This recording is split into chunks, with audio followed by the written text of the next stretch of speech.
through other kind of folks in your sections. So, hi everyone, I'm Rosa Maimi. I'm the Director of Engagement and Membership here at AGU. I oversee a number of things, including kind of the section support, section engagement type of work. So for those of you who are not new to this, I've probably seen you a lot over last year, and some of you, I will see you a lot coming up in this new year. But why don't we get started? I'm going to go over the agenda, and then I'm going to ask that we take down the slides so we can kind of see each other and say hello, that kind of thing. But first, I want to let you know that this is our typical annual onboarding that we do early in the year for section leaders. Whether you're new or not, or there's been an election or not, I know we're just coming off of an election for AGU. And this really focuses on in particular on the operational support and resources we can help you in doing your day-to-day work with AGU as a section leader. This is a little different than your council role, so we kind of separate it out to talk to you about these things. Also, as we talk through this, we recognize that these are unusual times. Things are moving rapidly. AGU continues to work to determine how to best support our community at this time and in the longer term. AGU is an organization, we hear you, we're mobilizing. There's some emails and from the Prowl messages that have gone out recently that I hope you've seen from our CEO. There's also a council meeting coming up next week, and council, at least from the section perspective, is for presidents and presidents-elect, not for your full executive committee. But there's going to be space made to talk more about those issues next week when you're in that meeting. But I didn't want you to think that we had our head in the sand as we're talking about kind of these operational, tactical things.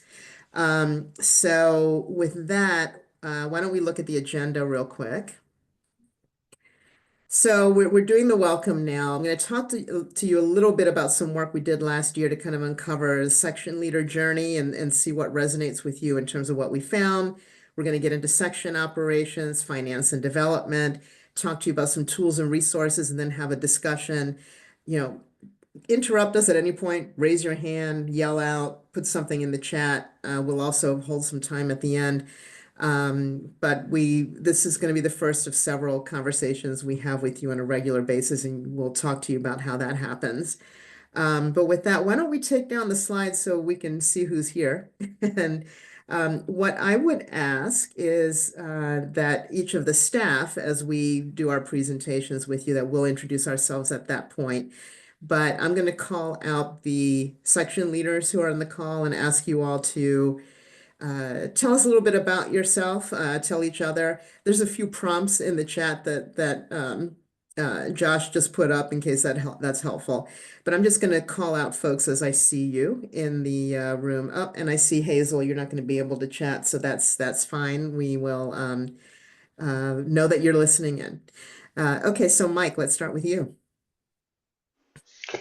Okay, hello. Mike Lamone. I'm a professor at the University of Michigan. I'm also in the Space Physics and Astronomy section. I'm the new president-elect there. How long have I been an AGU member? Since grad school, so that's early to mid-90s. So yeah, however many years that is, 30 something, yeah. Yep. Thanks. Christelle. Hi, everyone. Christelle Wautier, Associate Professor of Geosciences at Penn State. I'm the acting president for Natural Hazards, NH section.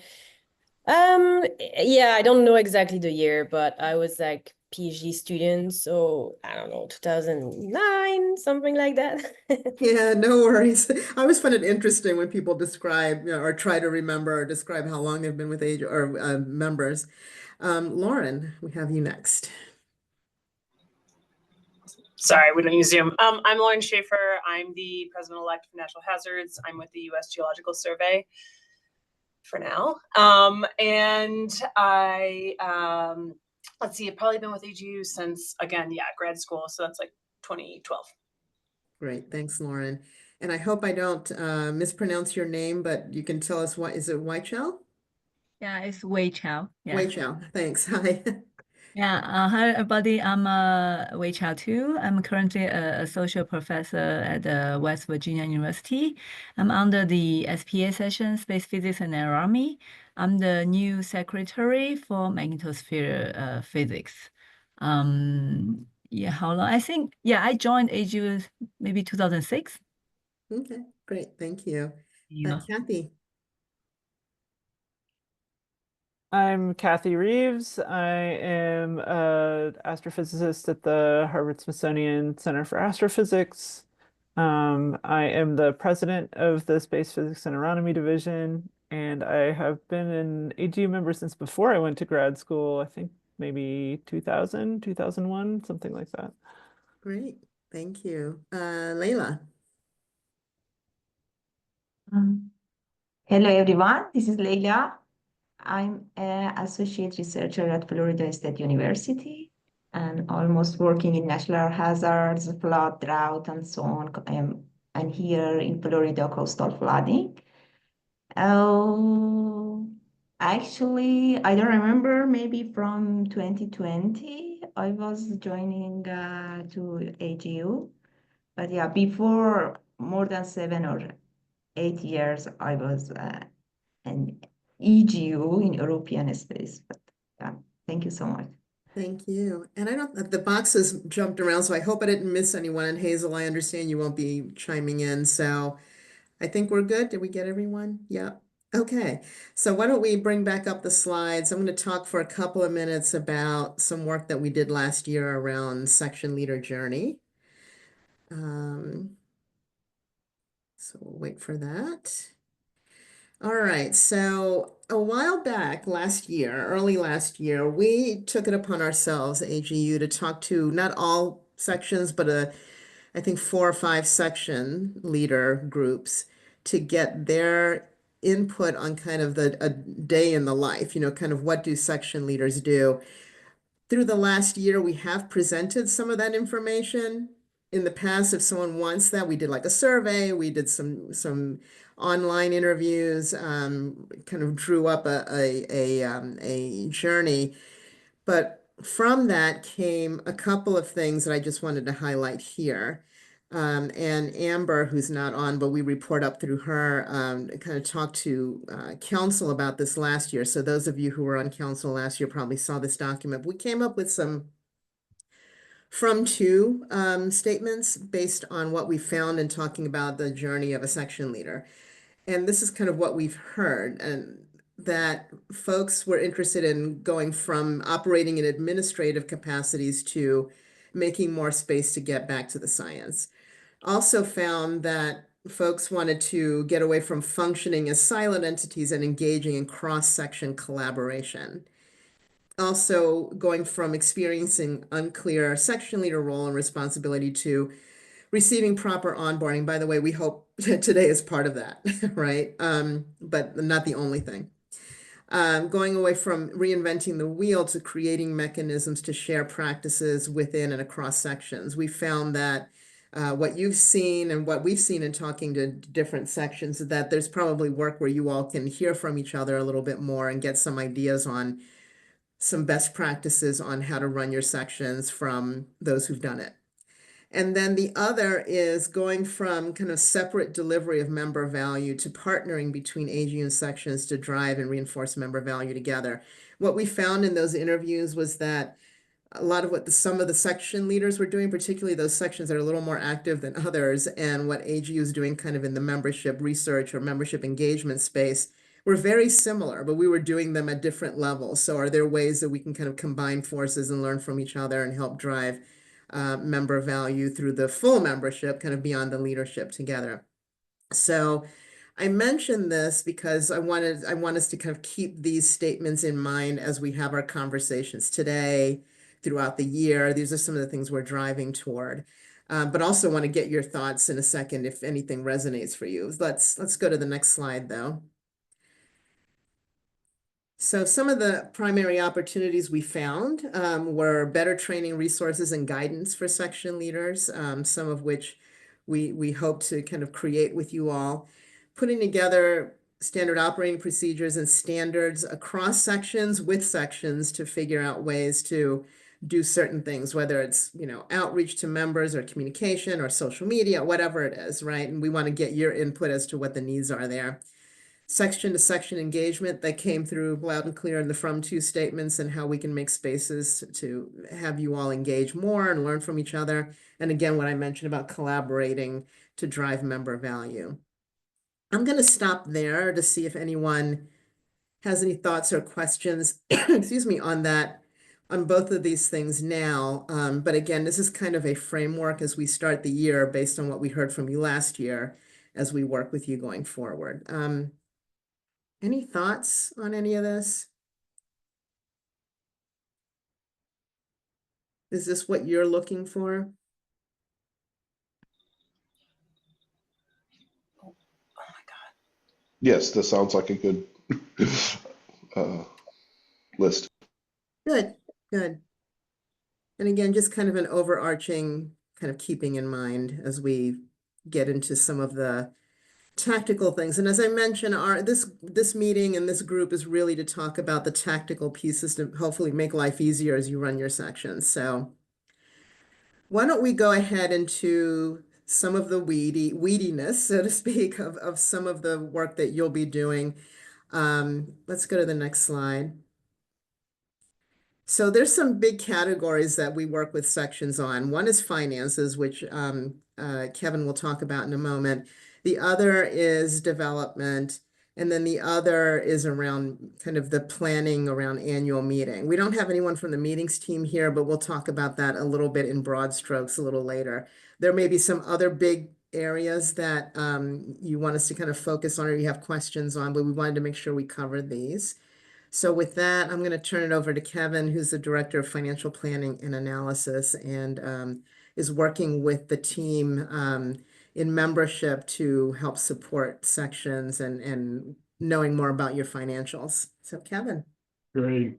Thanks, Rosa. As Rosa mentioned, my name is Kevin Dixon. I am the Director of Financial Planning and Analysis on the finance team. I work closely with Nikki Cooper, who is our VP of Finance. And essentially, my role encompasses overseeing the financial reporting, budgeting, and forecasting processes here at AGU. Today, I'm going to walk through and talk a little bit about the section finances and covering some important topics that we believe will be very helpful for you all. So things to know about section finances. There are 3 ways in which AGU supports your section efforts. The first is through the incentive program. Here, AGU contributes between $1,000 to $5,000 to your section based on the participation levels from your primary affiliate members. The second way that AGU contributes to your section effort is through the $50 subsidy per ticket sale to offset your food and beverage costs for your events at the annual meeting. That is capped at $5,000 per section. And then we have AGU also supports your section in contributing to your student activities. AGU will contribute a max of $50,000 based on what you spend on your student activities. So for example, if you spend $1,000, AGU will contribute $1,000 to your section. And if you spend $6,000, AGU will contribute $5,000 to your section. Also under things to know about your finances are your financial reports. Your financial reports are in the traditional statement of activities format, which I'm sure many of you are familiar with. It's used in the nonprofit organization, and it highlights your profit and loss. Your financial report reflects your total revenue, which includes all your incoming cash. It shows your total expenses, which reflects your outgoing cash, and your change in net assets, which is the money that you have available in bank. Next slide, please.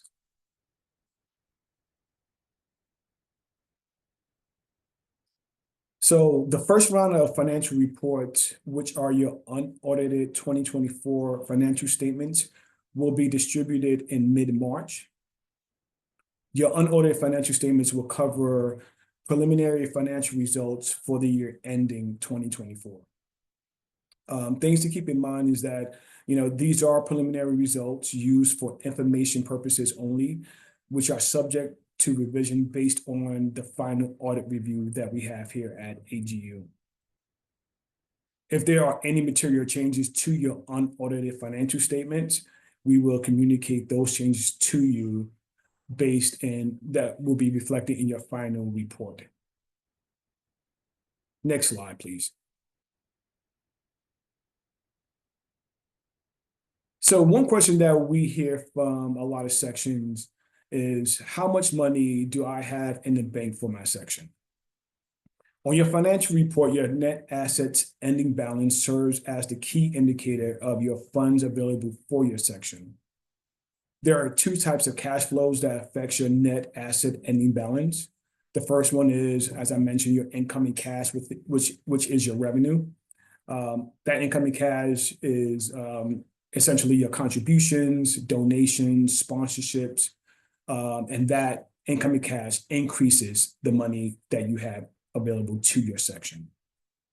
And then the second type of cash flow that we have is your outgoing cash, which are your expenses. And that's money that you spend on things like travel grants, awards, and your student and early career activities, which decreases the money that you have in your bank. And then you also have your incentive, which I talked about. You have three ways. There are three ways which AGU supports your section effort, which I covered in the first slide. Next slide, please.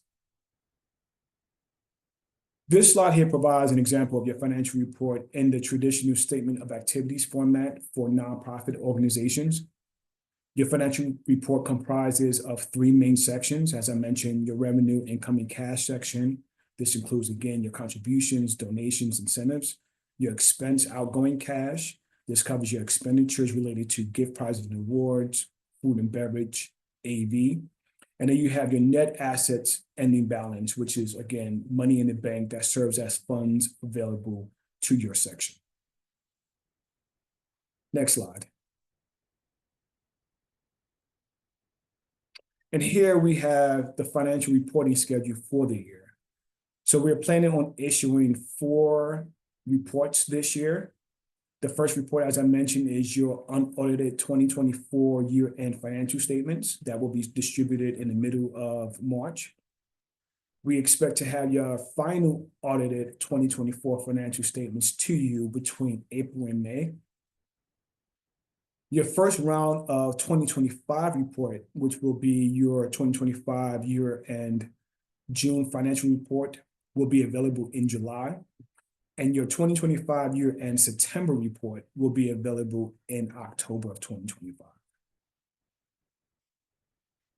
I think this is the end of the presentation. Yes. Hopefully this information was helpful to you all.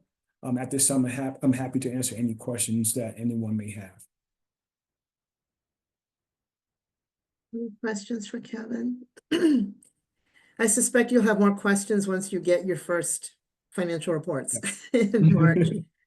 So I would say, you see in the chat, if you're able to see the chat, that your section financial reports are stored in the section executive committee discussion groups. Those are only accessible. They're not publicly available to your executive committee.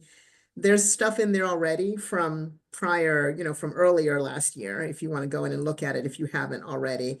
If you're not sure how to find that on AGU Connect, get in touch with Josh. And I think that there's a little tutorial or I think we have an image or a slide somewhere that actually shows you where to find it. But we will talk about these as we meet monthly. We'll talk about the monthly meetings, but we're here to kind of help you look through that information when you get it. If there are ideas in terms of better ways or suggested improvements in how we provide the information to you, because we've adjusted over the last year when and how much information we provide to sections on financials based on feedback that you all have given us in terms of what works. So not only is it looking at your numbers, but the way that we're providing the information to let us know. So if there aren't any questions, I'm not seeing any. Why don't we go on to development and Kara? Great, thank you. And you go to the next slide, please. So hi, everybody. Thanks for joining us. Really appreciate it. My name is Kara Green. I am the Director of Development here on the AGU fundraising team. And on the left side of the slide, you'll be able to see the team members. However, Tracy Lamondu, who's the Vice President, and myself will be your main points of contact. But if any questions arise, please feel free to reach out to any of us and we can assist you or direct you to somebody who can. So I'm going to review very briefly the ways that development and sections partner. But I do want to invite any one of your sections to reach out to Tracy or myself if you would like to have a one-on-one conversation or have questions. Feel free to reach out via email, or we could schedule a Zoom or Teams time to chat. So each section is set up with a section fund, as you saw when Kevin reviewed the financial statements. And again, as he showed, contributions to this fund will show up on your quarterly budget reports. And some sections also have what's called section designated funds, or essentially sub-funds underneath their main section fund. And for an example, Biogeosciences has a diversity, equity, and inclusion committee, and they have a specific sub-fund that rolls up into their section fund. So again, that's something that if you have questions on, or just would like some further information, we're happy to chat about that, and finance could also assist with that, specific questions too. So next, talking about actually soliciting your membership for contributions or donations. There's a couple ways that sections have traditionally gone about doing this. One is newsletter language. So we have some canned language that we could provide you and work with you on to send out to your members, as well as other communications. If you have social media set up for your section, if you'd like to do anything on AGU Connect, we could work with you on that. And with that, we could also set up section-specific links and giving sites, meaning that right now, the AGU main giving site has every fund that AGU has on it. But if you would like a dedicated giving site with a specific link to use in your newsletter or social media, or just an email that you're sending out to solicit gifts that links back directly to your section fund, we can help set that up as well. And we've also worked with sections on special initiatives, and I'm going to use the education section as an example. They host a, I'll call it a micro campaign every year, which is called Honor an Educator, where they reach out to their members and community members and ask individuals to honor an educator in their section that they know, and also use that as a time to solicit for gifts as well. And lastly, to talk about section support sponsorship. So this is essentially section leadership and members working with corporations for support for section programming. And typically we see the funding used for student and early career grants or your section events. We do have section levels and benefits, which are listed on AGU Connect, and I believe will also be sent out to you. Excuse me, and I'm happy to provide those as well. Those benefits and levels go up to 5,000. So we do ask that if you're looking at a higher gift or have a corporation in mind that you think would be best to solicit for a larger gift, that you work directly with development on that. And we will help with the invoicing and processes. And again, if you have any questions on working with the corporation, please reach out to us. We're happy to help, and also help reach out to them as well. And the last two things for awareness that I did want to share, which Josh is going to drop the links in the chat, are two policies that we have at AGU. One is the gift acceptance policy, and that outlines the type of gifts that we accept at AGU, as well as the processes, including our endowment policy. And the other policy that I wanted to share is the organizational support policy. And this really goes hand in hand with the section support sponsorship processes. It talks about the types of corporations and organizations that AGU partners with, as well as outlines those that we do not accept gifts from. So with that, it's a very quick overview of fundraising at AGU, but again, happy to meet with anybody as you work through the year and, you know, really get a handle on your finances and the fund budget report. And I will also open it up to any questions. And if not, thank you so much for your time. Thanks, Kara. Are there any questions, anyone at the moment?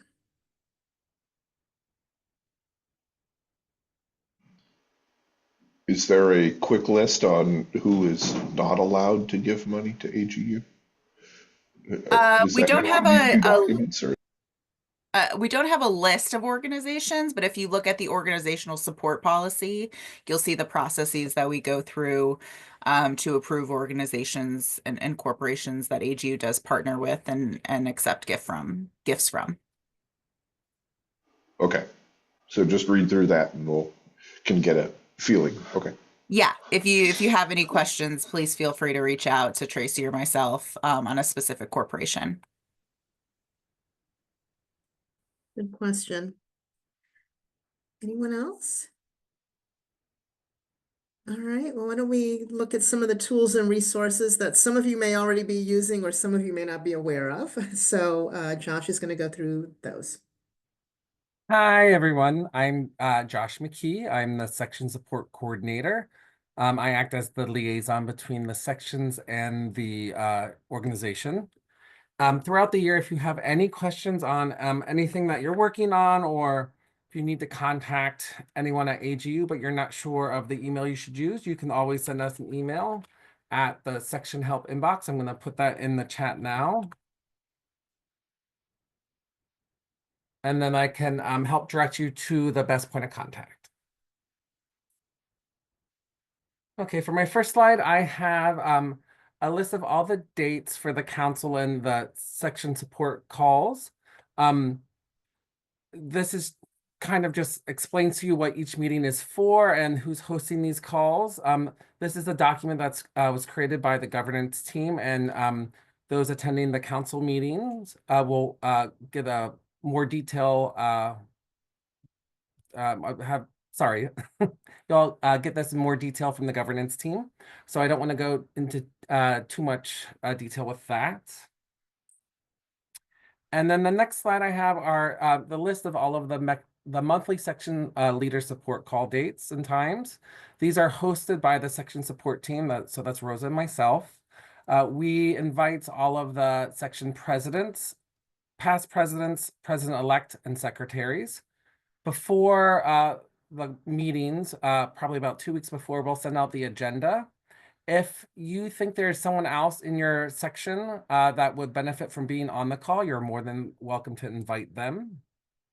And we use these calls as a time for you to collaborate together, to share ideas, and then also if we have information that we need to get out to you, we'll do it during these calls as well. I did want to note that the calendar invites for these will go out after our last orientation call this week. So be prepared to get those. They'll all come at once. So apologies ahead of time for bombarding your inbox. Oh, I see Mike's question in the chat. He's asking how to invite people. You can just forward the invite to them, or if you prefer, you can send me their email address and I can send them the invite directly. And then this next slide is your year at a glance for 2025. So we broke down all of the areas into 5 different groups here and into each quarter for the year. So the first one is the AGU 25, our annual meeting. So this is a high-level look at some of the things that will be required of you during each quarter. Next is the honors. We have when you submit your UMAP sections and fellows nominations, honors review committee orientation, and honorary announcements. And then under the section leader calls, we have the dates and all of the monthly calls. This is the same as the previous slide that I showed you. And then under council, we have the 2 current dates that they have. Once they confirm the meetings for Q2 and Q3, we will add those as well. And then the last row is ongoing. So these are things that don't have a specific due date, but things that you should be looking at throughout the year. So there are things like updating your section websites, newsletters, posting in your Connect communities, reviewing your financials.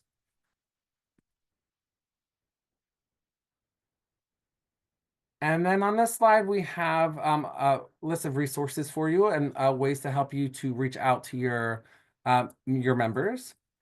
I did want to let you know I will be providing tutorials on these resources that will provide further detail, but I will go into these briefly on this call. The first is AG Connect. This is the open networking and collaboration platform that we provide for you. Each section has their own community. And then we have surveys. We use Microsoft Forms to create surveys. If you're interested in creating a survey, please reach out to me with your questions and your response options prepared ahead of time. And then I can create those for you. You can distribute them in your Connect communities and newsletters. And speaking of newsletters, that's the next one up. If you opt to get your newsletter distributed through AGU, those go out every Monday. And I did want to note that the drafts are due to me by Wednesdays at 4 p.m. And the final draft must be approved by Friday at 4 p.m. If there are any changes to these dates due to holidays or summer scheduling, I will post that in AGU Connect in the section leader community. I did want to note that this week, our deadline for newsletters is at 11 o'clock, so here shortly. And then the last one on here, second to last, are section websites. Section leaders and your web editors are free to customize your websites as you see fit. Content is mostly discretionary, but AGU may partner with sections to ensure accuracy and consistency of information. Be sure to list your web editors on your committee rosters so I can make sure they have access, and I'll go into community rosters in a little bit here. And I also wanted to send out a link that lists all of the section websites if you wanted to take a look at those. That's in the chat now. And then the last one on here are webinars. You can opt to do a webinar that's hosted on one of our platforms. We use GoToWebinars and Zoom. Zoom is much more popular, but GoToWebinars is a little more secure. So if you are looking to host a webinar, please reach out to me and I will send you the intake form. We do ask that you reach out at least a month in advance. That way, we'll be sure to make sure there's a staff member who's able to be on the call to help with logistics. And we can get it advertised on our website ahead of time. And then some section support updates. The first one here are the section committee rosters. These are documents where the record, where you record members selected for your committee positions and their term dates. These are maintained by section leadership. AGU uses these rosters to update our records. Your completed rosters are due to me March 14th, so let me know if you need me to resend the committee roster links to you. I believe I sent them originally at the beginning of the year, so if you no longer have those emails, I can send them back out to you. And then again, the how-to video tutorials, which I touched on briefly. I will be putting together some how-to resources. I've listed the topics that I've already chosen. Those are navigate and updating your Section Connect sites, creating newsletters, webinars, surveys, and checking your section financials. Please let me know if there are any other topics that you would like me to create resources on, and I can get those started for you. And are there any questions on any of the information that I went over today? I have a question. Yeah. So you said that AGU can distribute section newsletters and announcements via email, so that goes directly to people's like work emails, or it'll go to the email they have listed as their primary email in their AGU profile. Okay. So there will be like the actual newsletter will go directly to the inbox as opposed to them having to log into AGU Connect. Correct. Okay, thank you. And for a lot of sections, just so you're aware, they opt to send out the newsletter and then also post it in their Connect groups. Yeah, okay, that makes sense. Any other questions? I don't think I see any questions, and hopefully no one hears that a tree is being sawed down outside my window. So let me know if that sound is too loud. One thing I wanted to mention about the section leader calls, they are monthly, and the agendas are very much based on input from you all. So the first one is March 17th. We've already gotten one topic based on one of our section leader calls yesterday to talk about social media guidance. So that will be one of the things that comes up. So social media guidance for sections that will come up in the March call. But if there are other topics, really it is meant to be your meeting. And again, these are operational in nature. There's the council meetings that are a little more about the science. There are the monthly leadership meetings that are 1 hour long and do a big dive into larger kind of topics.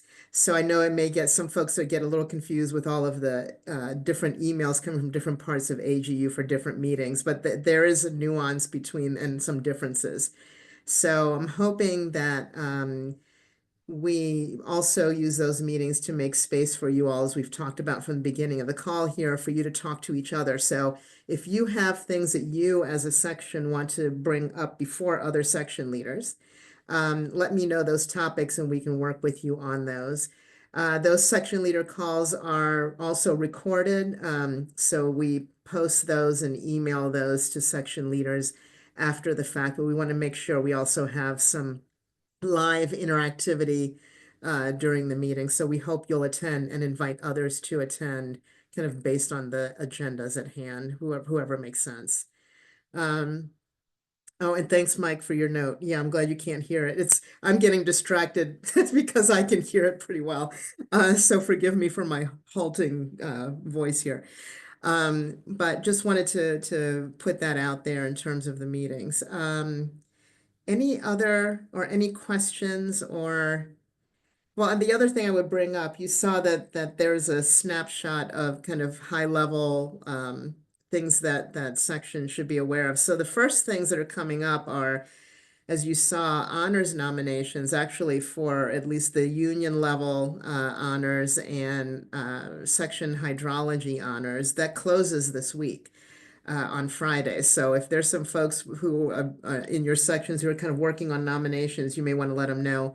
Fellows comes a little later in the process, but that's coming up pretty quickly.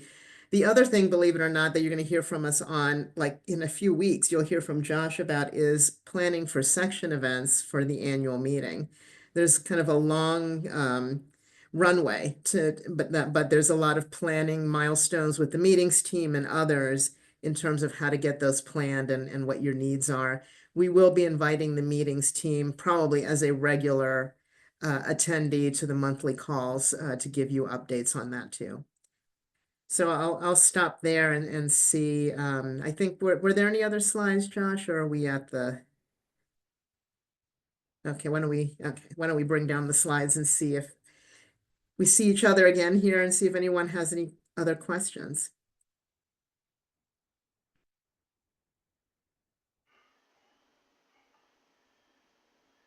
You just mentioned the deadlines, and I think this week's is actually the step one You're thing right. for a That's lot right. of them. It's actually like more like an abstract, not the full package. That's right. That's right. Yeah. Yeah. That's correct. Yeah. All right. Well, certainly get in touch with us if you have questions. I suspect we'll be talking a lot over the year. I mean, yeah, over the year.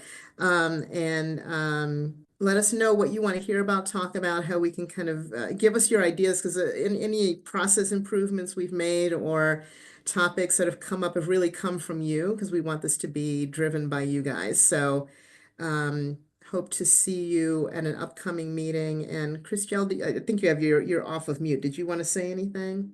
Oh no, I just meant to turn my video on and I pushed the wrong button. No problem. I just didn't want to cut anyone off as No, I'm you're good. letting everyone go. Okay. All right. Well, then I'll say thank you. We really look forward to collaborating with you. See you soon. Thank you so much. Thank Bye. you. Bye-bye.